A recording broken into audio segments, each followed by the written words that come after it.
Welcome back into that Sean and Sean podcast. I did not forget the title, I swear. Maybe I did. Shouldn't be hard. It shouldn't be hard to remember. It's our names. But we're back at it again. I'm the Big Ush. This is the Cat Daddy. Cat Daddy, what's on your mind? You know, like, oh, the season's over, the college season's over, the NFL season's over, the football, Super Bowl just happened. And I'm like, whoa. The season's not over because even though this is called the off season, there really is no off season because now it's like this is the more exciting part of it. Now it's, for pros, it's franchise tag, it's entering into free agency. For college, it's all right. We got to take a look at these prospects a little bit more. We got to get ready for the drafts. Round 1 is great, but you're going to win in rounds 2 through 7. That's where you win. All right, so all that being said, I just want to start off with something that I just find extremely amusing because every year we do this. Every single year we do this. Let there be a viable blue chip what's the words? Generational, just guaranteed prospect at the quarterback position or not. Every year, we start out by sitting there thinking, oh, well, we're going to look at these quarterbacks and we'll see if there's a quarterback that's going to be taken early or not. And, like, for example, this year, they started out, this quarterback class isn't looking good.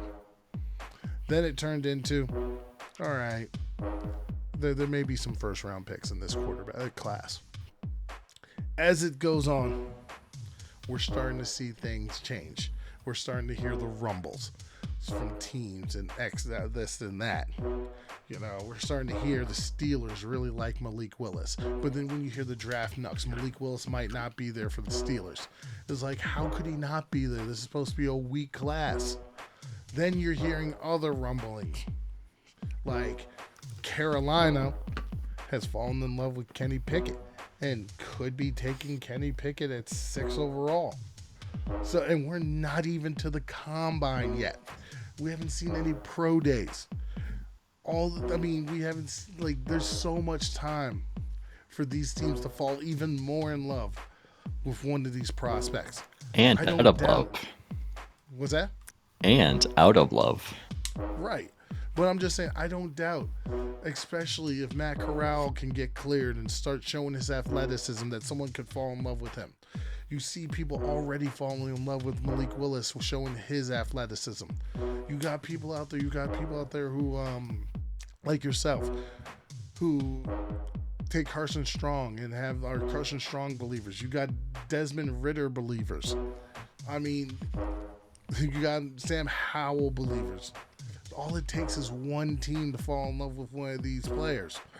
Look at the 2019 draft, which we will be redrafting coming up. And I know all the draft knucks were right, but Daniel Jones. No one thought Daniel Jones was going to be drafted in the top 10. But as they say, it only takes one team, and the Giants were that one team to draft him 6 overall. So never say never. It reminds me. Yeah. What's that? Go ahead. I was going to say, it reminds me of the 2011 draft. You had Cam Newton go number 1 to Carolina, but then you had Jake Locker go number 8 to Tennessee, Blaine Gabbert number 10 to Jacksonville, and Christian Ponder go number 12 to Minnesota. It's the positional importance of quarterback, and teams get so desperate on trying to find the guy that they will draft whoever's available. And here's the thing, what I've seen from the modern NFL, I have no problem. For example, there are two prospects in this draft in particular I have no problem banging the table on going early in this draft. And Cat Daddy, let's get it immersive in this experience. Can you guess those two quarterbacks that I will pound the table on? And if you can guess them, well, I'll tell people anyway if you can guess them or not. But once we do this little exercise, I will explain why I will pound the table for these particular players. 3 names come to mind: Malik Willis, Desmond Ridder, and Sam Howell. Actually, no. No. You only got one of them right. Malik Willis. Malik Willis. I will pound the table for Malik Willis. Do you know why? Upside is so huge. Physical traits. Players with physical traits. This is what we learned. If there's anything the 2017 draft taught us, bet on physical upside. If there's anything that Patrick Mahomes and Josh Allen taught us, bet on physical upside. That's athleticism and that's arm strength. And there's 2 quarterbacks in this draft that have it in spades. Both. If you have both, you can bet on it.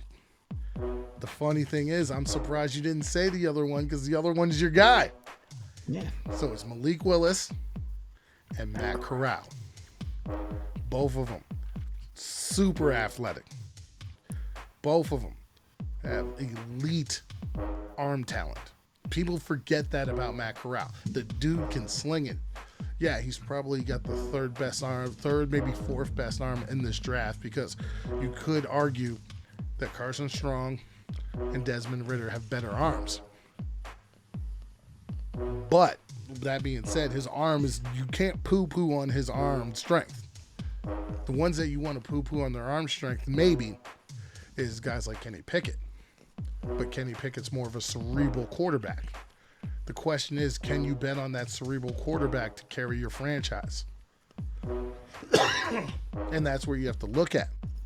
I'm coming around to the idea, let me get a smart offensive guy to run my team, or at least be my offensive coordinator, and let me bet on the upside of the athletic ability and arm talent. What are your thoughts on that? We're going to see the order of these quarterbacks change because what we've seen these quarterbacks do is play in their current systems. And sometimes these systems don't always play to their strengths. But once we get to the combine, we're going to start to see them going through pro-type drills to get a better idea of where their full range of capabilities are. I think that's going to change some of the orders. All I got to say is come the combine, with all this, what these quarterbacks have to prove, these wide receivers better be ready. They better be ready to run. They better be ready to catch, because these guys are going to show off their arm strength. And I mean, you want to say this class is lacking in quarterback talent, but it is not lacking for arm talent. No, it's lacking that clear number one overall pick and clear number one. I think what's lacking is you're lacking that complete product. All of these guys are projects.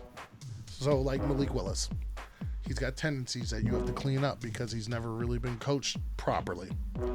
They've just told him go out there and play, in Michael Vick style. Then you've got Sam Howell, who's got to clean up his footwork. That's his big issue. If he cleans up his footwork, he's probably a top 10 pick. Same thing with your guy Carson Strong. Footwork.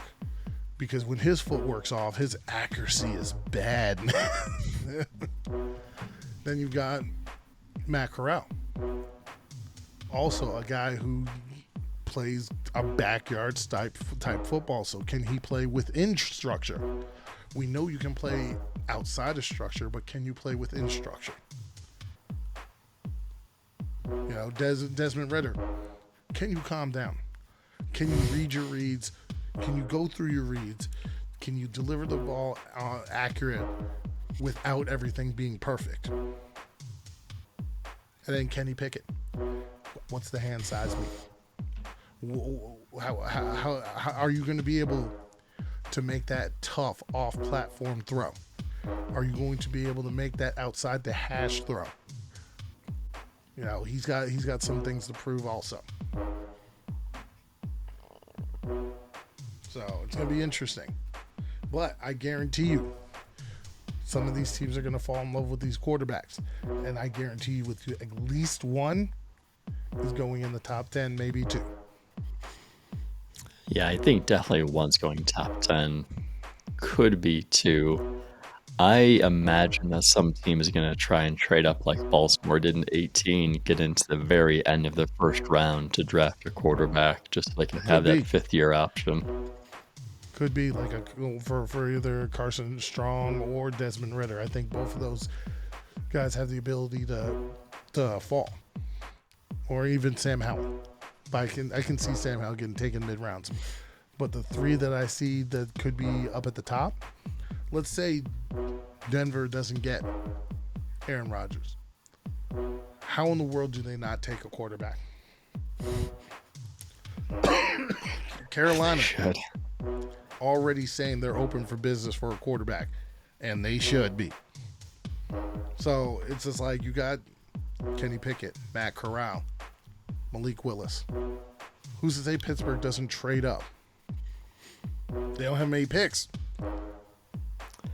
I know it's going to be really, really fun to see over the next couple of weeks heading into the draft because you have players who could be on the move. I'm going to emphasize could. Aaron Rodgers, Russell Wilson. Jimmy Garoppolo. I mean, Jimmy Garoppolo likely will be on the move. You could add in Kyler Murray to somebody who could be on the move. Granted, I think he's staying in Arizona. Teddy Bridgewater. You have a couple of veteran quarterbacks out here, which will help things depending in the next couple of weeks. Mitchell Trubisky, which I don't think will stop anybody from drafting anybody, but could battle somebody in training camp. Marcus Mariota. Yeah. Jameis Winston. Some interesting things that can go on here. But with all that quarterback talk, we have to introduce our new segment finally. Mr. Cat Daddy over here has been very excited about this. This is his segment. Yes. So, without further ado, Cat Daddy, give us your pet cats. All right. Should we describe what pet cats are? You go ahead and take the stage. All right. So, pet cats in NFL circles is the name for somebody who you're higher on than most people are higher on. So it's somebody who is a little bit higher on your board than would be on other boards. So I've got 3 pet cats in real life, and I'm going to give you 3 pet cats in offense. I'm going to give you 3 pet cats on defense because we have a theme of 3. First. Hold on. People want to know. They know about Shadow. Yeah. They want to know the rest of these pets. What are their names, my guy? All right. Well, first one's Shadow. That's who you see all the time. And then the diva. Yeah. She likes being in the spotlight. The other 2 are a little bit more shy. There's Oreo. He is 8.5 years old. And then we also have Kaipo, who is a little bit over a year old. So those are my 3 pet cats in real life. All right. Now let's get to the NFL pet cats. All right. We're going to start offense first because everybody loves themselves some offense. And my first one is going to be a wide receiver. Now, before I get to the actual names, when I put together my list, I wanted to find people who were not in my top 5 already or at any point. And I wanted to avoid people who we talked about at the Senior Bowl. So I wanted to give you 6 brand new names. Fresh. Yes. That was my goal.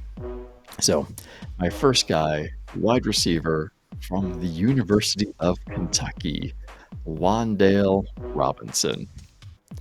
Versatile athlete. Electric playmaker. Those are just a few of the ways that you're going to hear Wan'Dale Robinson described.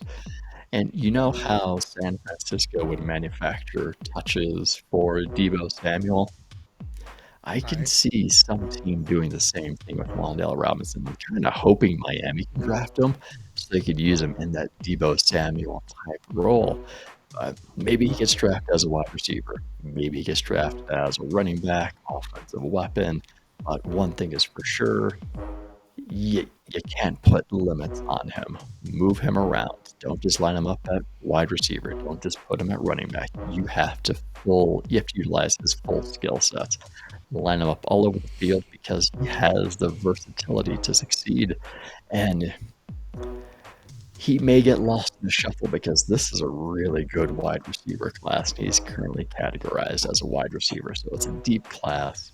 Wan'Dale himself lacks ideal size. I think he's currently listed under 6 foot, so we're going to have to see how he measures at the combine. But he transferred into Kentucky from Nebraska, and Nebraska wasn't able to properly utilize his ability or skill sets. And fortunately, Kentucky was able to maximize those. So my first pet cat for offense, Wan'Dale Robinson. Not bad, big boy. Yeah. And my other pet Next cat's up. getting jealous that I'm not talking about her. She truly is a diva. Second pet cat is going to be offensive tackle Tyler Smith from Tulsa. All right. Good player. Yep. Let me pull up my notes for him. All right. So you know how we talked about Trevor Penning at the Senior Bowl? We talked about the intensity. We talked about that mean streak he has, just trying to start fights with people. Tyler Smith's got that too. Now, what's there to like besides the punishing style of play that he has size and he has athleticism. In pass protection, it's going to help him against those speedy edge rushers. When it comes to the run game, utilize him as a pulling blocker, so he could be all over the field making plays. There is some work that needs to be done, though, and a lot of that has to do with technique. Now, fortunately for him, this is fixable with proper coaching. But that immediate flaw could see him on day 3. However, I think some teams gonna see him perform well with the combine and during this whole process, and I think there's going to be a day 2 pick in his future. But those teams are going to fall in love with his length. They're going to fall in love with his strength. They're going to fall in love with the physical style of play that he has. I really think he's going on day 2. Played left tackle at Tulsa. Some people might think he has a better future on the interior at guard, and that could help speed up his development too. But there's a whole lot to like about him if he goes to the right situation. And my number 3 pet cat for offense is another offensive lineman. Currently plays tackle for the University of California, Los Angeles, UCLA, Sean Ryan. But I think he might be better on the inside or even at right tackle at the next level. So, and people are going to say that he lacks the ideal length, even though he's got excellent lateral movement. He has high football intelligence, and that's going to help him transition to the right side, help him transition to the interior. And similar to Tyler Smith, he's got a mean streak to him. And that's exactly what you want in an offensive lineman. Let's see. During the past 2 seasons, Ryan has played over 700 pass protection snaps and has only given up 1 single sack. And that's saying a lot since he's been a better run blocker than he has been a pass blocker. So he's performed very well. Even this past year, UCLA played Oregon, and the matchup was Kayvon Thibodeau versus that UCLA offensive line. Now, Thibodeau had himself a good day. It was a very productive day. But none of that productivity came against Sean Ryan. Just saying. All right, so those are my 3 for offense. You have anything for them? With that said, I'm going to give you one. See, I'm just going to give my little tidbit on one guy. Not necessarily a pet cat, you could call it that, but somebody who I don't want people to forget. And that would be wide receiver this week. It's wide receiver David Bell.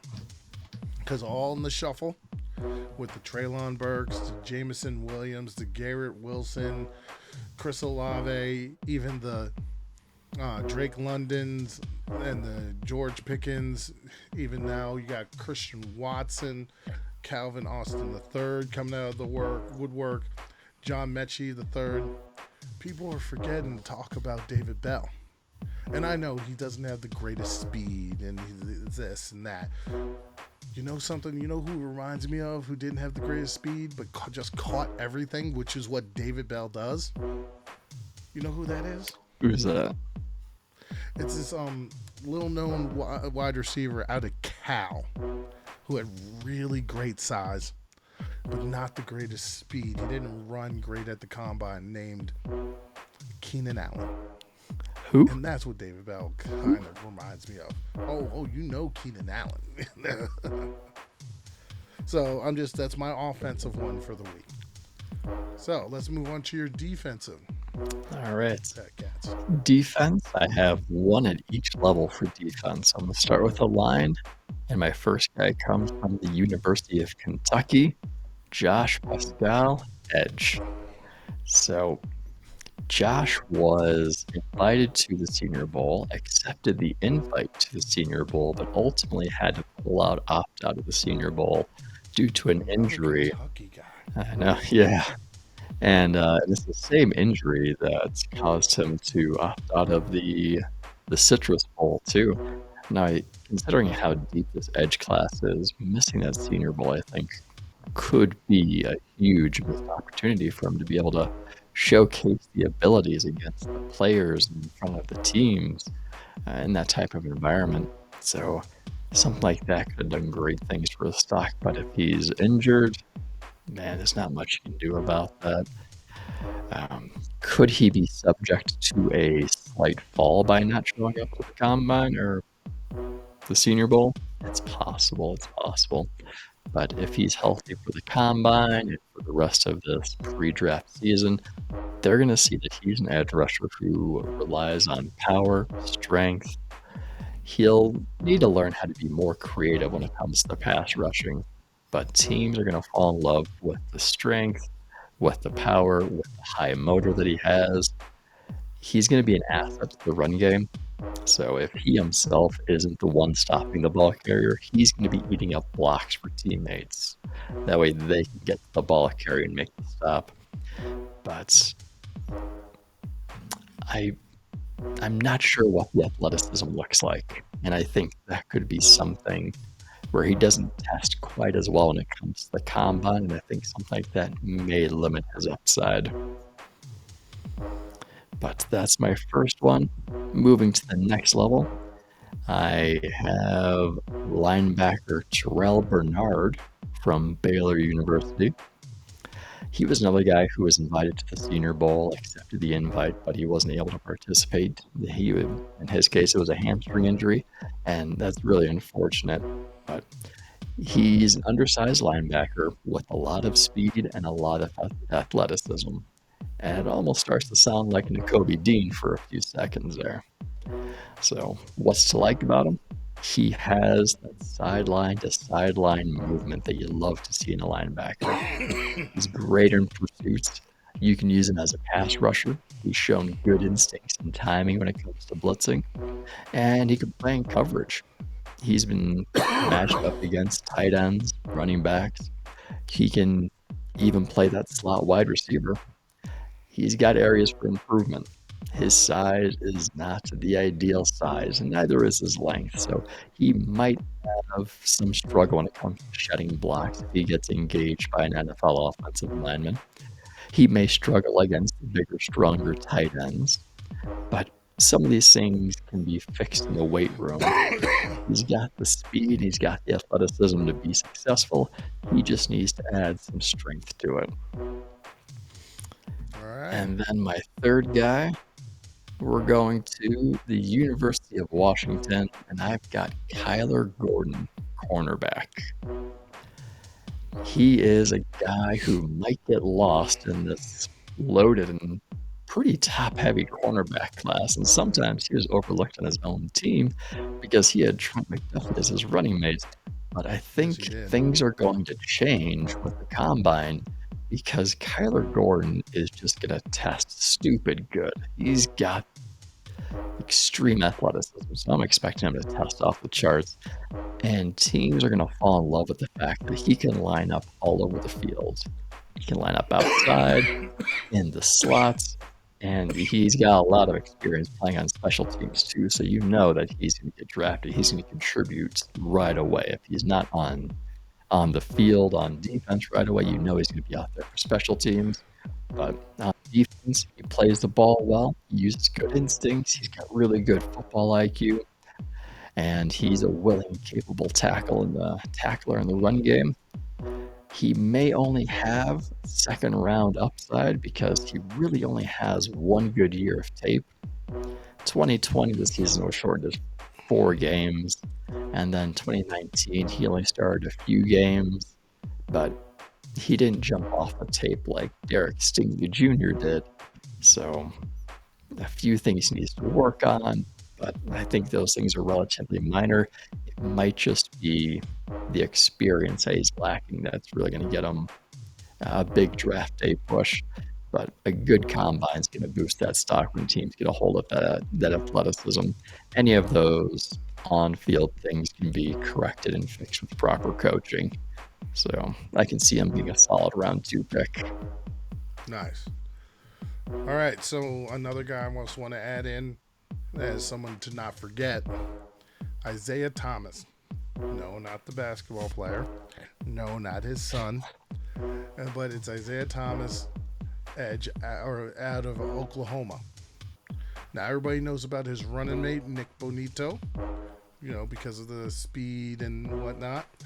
Everybody knows about the interior guy from that interior defensive line, the one that showed up at the Senior Bowl, Perrion Winfrey. Isaiah Thomas, like Perrion Winfrey, was playing out of position at Oklahoma. So his testing also, like you said, should be off the charts. And there's a team that's going to take a chance on this guy's athletic ability, knowing that Oklahoma does not do everything that they can to showcase all of what their players can give. All right, so that's Cat Daddy's Pet Cats. Hopefully you enjoyed that segment. I know Cat Daddy enjoyed his moment to shine. I know I kind of dominate a lot of the speaking at times, so I like to give Cat Daddy his segments. This particular aspect is going to be his baby to run with, so we're happy to have him showcase these things. How'd it feel? Felt good. Hope I'm right. More say it felt good to make sure that Big Ush over there didn't have nothing to say. So, just letting you all know, in the future coming, we got a lot more segments coming. We have the Combine coming up. So we're going to be previewing that. We're also, yes, to Cat Daddy's dismay, we're going to have to preview and talk about pro days. He can't stand them. Nope. It's all scripted. It's all out. We get it, but, I mean, do your script. And then we're going to talk about the rumors and how things change and how free agency will affect what teams are going to want to do in the draft.